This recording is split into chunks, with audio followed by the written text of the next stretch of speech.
이번에 미래인 독서 1단원 같이 볼 유튜버 새로 고침입니다.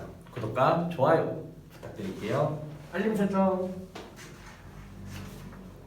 일단은 기본적으로 우리 보성 친구들 같은 경우에는 시험 범위가 좀 많이 적어요. 여기 나와 있는 1단원 같은 경우에 이거를 다 나가고 나면요 3-1의 사실적 읽기 개념 유튜브 이미 업로드 돼 있거든요. 그거 같은 경우에 본 다음에 진도가 끝이에요. 그 수능 외부 지문이라고 한 거 3개에 기본 개인 프린트 나눠준 거 어떤 전개 방식 나오는 거 그게 다거든요. 근데 또 이제 외부 지문이 또 그 외에는 없다고 하니 기본적으로 나와 있는 여기 세세한 내용들을 완벽하게 외우듯이 공부하는 게 중요하겠죠. 그래서 저랑 같이 볼 것도 뭐 크게 보는 건 아니고요. 같이 실제로 독서에 대하여 나와 있는 본문 지문하고 독서의 준비 나와 있는 요 지문들 한번 같이 정리하면서 읽으면서 공부해 보도록 할게요. 자습서 문제 푸실 분들 자습서 문제 푸시고 복습하실 분들 개인적으로 독서라든가 언어와 매체 이런 과목들 같은 경우에는 좀 노트 정리도 같이 해주시면서 보면 좋을 것 같아요. 그리고 제가 따로 나눠드린 분석 암기형 프린트 보면서 내가 어느 정도 혹시 암기 잘 됐나 확인하면서 보는 것도 좋으실 것 같고 또 따로 문제 얼마든지 뽑아 드릴 테니까 문제도 한번 풀어보면서 여러분들 문제로 확인하는 거 되게 좋아하잖아요. 문제로 한번 풀어보면서 언제든 질문 받아드릴 테니까 질문하시면서 공부해 보도록 하겠습니다. 독서의 본질이네요.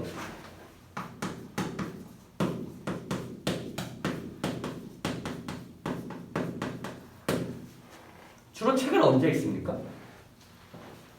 공부할 때. 여러분들의 독서의 목적이라고 하면 보통 학습밖에 없어요. 학습할 때 말고는 없죠. 보통 지식을 쌓으려고, 교양을 쌓으려고 책을 읽는다. 과연 지금 이 영상을 보고 있는 사람들 중에서 교양을 쌓으려고 책을 읽는 사람들이 있을까? 의문이 들기 시작하죠. 저는 약간 좀 글을 읽는 거에 대해서 굉장히 호의적인 입장을 펼쳐요. 내가 어떤 이런 생각에 대해서 좀 옛날 사람 틱해서 그런지 몰라도 이 아날로그적으로 이런 종이로 프린트된 인쇄된 활자로 찍힌 이 글을 보면서 넘기는 순간의 소리와 감촉과 그런 그때 풍기는 종이의 향기와 그리고 그때 분위기와 이런 것들이 다 종합돼서 저한테 어떤 시집이라든가 소설 특히 문학 감상적 읽기죠. 이런 감상적 얘기를 했을 때 가장 큰 쾌감을 느껴요. 이해가 안 가죠? 분명 보시는 분들 중에 그러신 분들도 있을 거라 믿습니다. 그랬을 때 과연 그러면은 오영규 같은 경우는 감상적 읽기를 토대로 어떤 문학적인 어떤 아름다움을 느끼기 위해서 주로 읽는다라고 얘기를 한 것 같은데 과연 진짜 독서의 본질은 무엇인지 독서를 정말로 진정한 독서란 무엇인지 헤르만 헤세가 얘기한 독서의 관점 에 대해서도 파악해보고 기본적으로 우리가 독서를 어떻게 해야 되는 것인가를 먼저 보겠습니다. 우리는 다양한 매체, 책 그리고 그 속에 담긴 수많은 정보 속에서 하루하루를 살아가고 있다.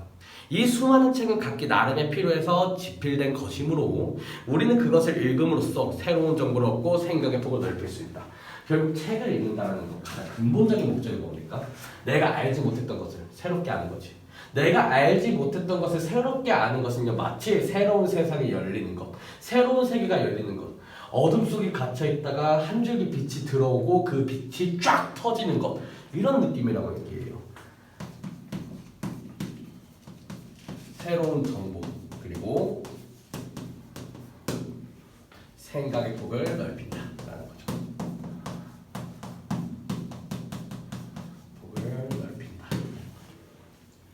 그렇지만 어떤 사람도 세상의 모든 책을 읽을 수는 없다. 그쵸? 세상의 모든 책을 다 읽는다? 불가능할 것 같아요. 따라서 우리는 어떤 책을 읽는 것이 더 좋을지를 먼저 정해야 된다. 어느 식당에 가서 먹고 싶은 거 너무 많아. 너무 배고파. 맛있는 집이야. 하지만 내가 먹을 수 있는 이 배에는 한계가 있다. 많아 보이지만 얘가 대부분이 겉으로 튀어나와 있는 지방이지 이 안에 들어가 있는 위는 한계가 있다 이거죠. 그랬을 때 기본적으로 이런 새로운 정보를 얻고 생각의 폭을 넓혀 나가는 데 있어서 기본적으로 모든 책을 읽을 수 없으니 선택해야 되는 것, 내가 읽으려고 하는 그 목적에 맞춰서 설정을 해야 된다라는 거죠. 그래서 여기 수많은 약이라고 수많은 책을 비유한 말이 나와요. 여기 나와 있는 비유적인 표현들 같은 경우에 선지로 출제될 가능성이 있으니까 좀 잘 봐두세요. 세상에는 수많은 약이 있다. 귀한 재료로 만든 값비싼 약이 있는가 하면 흔한 재료로 만든 값싼 약도 있다.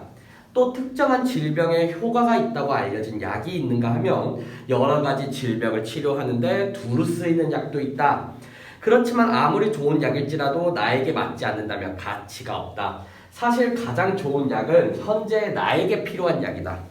나의 건강 상태와 질병을 제대로 알아야 나에게 맞는 약을 결정할 수 있다 얘기하는 거죠. 나의 건강 상태와 질병을 아는 거, 나의 독서 수준과 어떤 배경 지식 같은 것들을 알고 어휘력 이런 것들을 알고 설정해서 읽어야 된다 이거죠. 책을 고르고서 읽으려고 할 때는 항상 그 고려해야 할 만한 요소들이 있다라는 겁니다. 그랬을 때 어떤 책을 읽는 것인가를 정하는 과정도 이와 유사하대요. 즉 우선 지금 내가 책을 읽으려고 하는 이유에 대해서 알아야 될 겁니다. 만약 학업의 도움을 얻기 위해서라면은 나에게 필요한 분야의 지식을 잘 정리한 책을 봐야겠죠. 지식을 정리한 책을 봐야겠죠. 교양을 쌓으려면 두 번째, 교양을 쌓으려면 나에게 필요한 교양이 무엇인지 생각하고 나서 읽을 만한 책을 찾아야 할 것입니다. 그죠? 내게 필요한 교양이 무엇인지를 파악해야겠죠.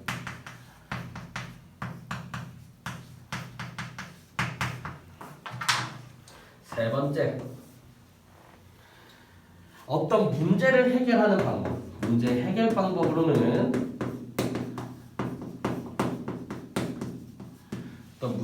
방법으로는 그 내게 당면한 문제에 대해 분석하고 해결책을 제시한 것을 읽어야겠죠. 문제에 대해서 분석하고 그 해결책을 제시한 녀석을 읽어야 할 것입니다. 그리고 네 번째, 어떤 여가를 보내거나 개인 시간을 보내거나 다섯 번째, 어떤 공통적인 관심사, 어떤 사람들과의 공통적인 관심사에 대해서 이끌어가려고 읽는다고 치면은 영화 같은 경우에는 나의 흥미와 관심 충분히 알고 읽어야 될 거고요. 그리고 어떤 공통적인 관심사를 이끌어내려고 한다면은 기본적으로 다른 사람들의 이런 관심사를 이끈다는 거는 어떤 다른 사람들과의 관계를 원만하게 하기 위해서 읽는다는 거죠.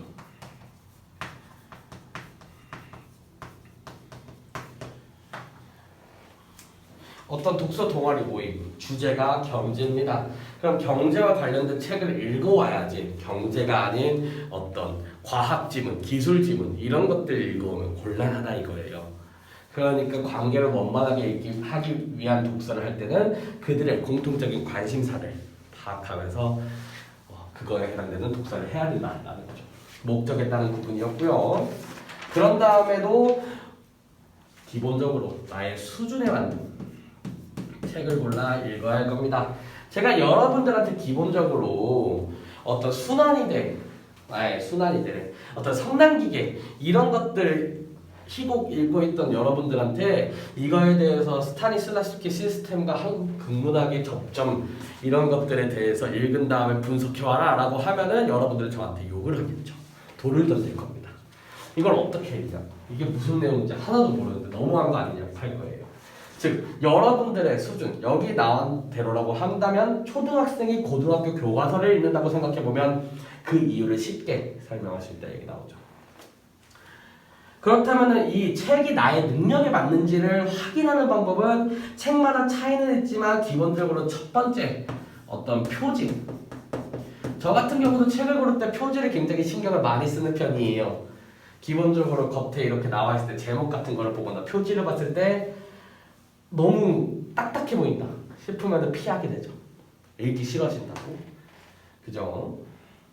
그리고 두 번째, 목차나 서문 같은 것들. 맨 첫 페이지 같은 거 보통 봤을 때 목차나 서문 같은 것들. 어떤 작가의 생각이 기본적으로 담기거나 어떤 순서대로 이런 글들이 전개가 될 겁니다. 알려주는 목차나 서문을 보고 파악하는 경우. 그런 다음에 마지막 어떤 본문을 한 페이지를 펴보는 거죠. 본문을 실제로 한 페이지를 펴보면 내가 가진 어휘력 혹은 내가 가진 배경 지식을 가지고서 읽을 수 있는지를 확인할 수 있습니다. 모든 글들은요, 기본적으로 자기가 설정한 독자의 영역이 있습니다. 그런 독자들이 이 정도 수준을 가지고서 책을 읽겠거니 생각하고서 글을 쓴단 말이죠. 그렇게 됐을 때 기본적으로 모든 내용을 그 책 안에 담을 수는 없으니 이 정도 내용을 알겠다라고 하는 내용들은 생략합니다. 과감히 생략을 해요. 그렇다면 우리가 가지고 있는 배경 지식이나 어휘력 이런 것들을 활용해서 그 부분들을 추론적 읽기를 해나가면서 읽는 거죠. 기본적으로 추론적 읽기라는 것은 사실적 읽기로 바탕을 하되 여러분들의 어떤 독서, 문해력이라든가 기본적인 배경 지식 같은 것들을 활용해서 숨겨진 내용을 찾는 거죠. 모든 독서 과정들은 이것이 필요합니다. 그렇기 때문에 본인의 수준에 맞는 책을 읽는 것도 중요한 거죠. 마지막, 가치 있는 글을, 어떤 가치가 있는 글을 선택해야 된다 이거예요. 쓰잘데기 없는, 소설로 따졌을 때 투명 드래곤 같은 그런 소설 같은 거 읽으면 안 된다고요. 혹은 너무나 한쪽으로 편중된 의견을 제시하는 그런 글들을 읽어도 굉장히 곤란해지죠. 그거 말고 다른 의견을 가진 다른 글들도 어떤 읽어본다거나 어떤 주제에 대해서 여기 뒤에 배우겠지만 주제 통합적인 독서를 해서 상호 텍스트성을 이해한 다음에 읽는다거나 이런 행위가 아니고서 그냥 가치, 어떤 게 중요한지 어떤 게 중요하지 않은지도 모른 채 아무 책이나 신변잡기적으로 읽어버리면은 그거는 올바른 독서라고 할 수 없죠. 그렇다면 가치, 이거는 먼저 읽은 사람들의 내린 평가를 참고하는 것. 첫 번째, 서평. 그러니까 여러분들 어떤 맛집 같은 거 고를 때 인터넷에다가 약수동 맛집 이런 거 검색하잖아요, 그죠? 그리고 배달의 민족에서 배달의 민족 앱으로 배달 시킬 때도 기본적으로 리뷰 보고서는 여러분들 결정하지 않습니까? 이렇듯이 책을 고를 때도 영화 고르듯이 영화에서 리뷰 보고 고르듯이 이런 리뷰, 서평을 보고 고르는 것. 앞서 읽어본 사람들의 의견을 토대로 한번 평가해 보는 거죠. 두 번째로 아예 오랫동안 살아남으면서 그 가치를 인정받은 고전이라는 타이틀이 달린 책들을 한번 읽어보는 겁니다. 오랫동안 살아남았다는 것은 그만큼 오랫동안 사랑받고 가치 있는 책으로 여겨져 온 거 아닙니까? 시대가 여러 번 변함에 따라서도 이 책만큼의 가치가 있다라고 인정받았기 때문에 고전이라고 불리는 거죠. 이런 고전이란 타이틀이 달린 책을 읽어보고 새로운 정보를 얻고 생각의 폭을 넓혀가는 거 중요하겠죠. 그래서 이제 독서에 대하여 헤르만 헤세가 이야기하는 독서 방법에 대해서 보도록 하겠습니다.